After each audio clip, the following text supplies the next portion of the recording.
皆さん、こんにちは。水分不足です。本日もお日柄がよくはにゃらはにゃら。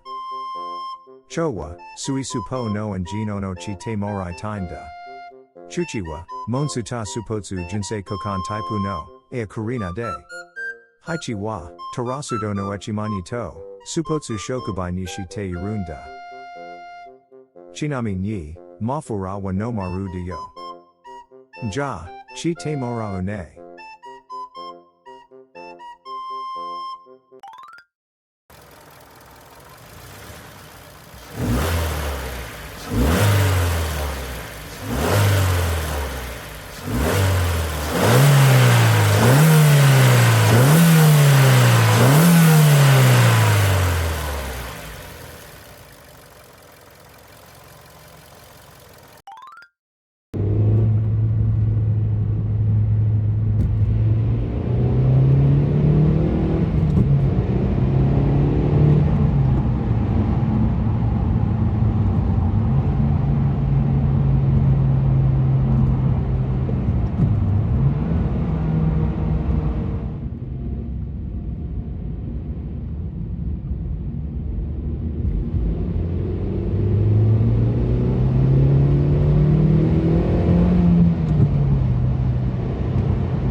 いかがでしたか？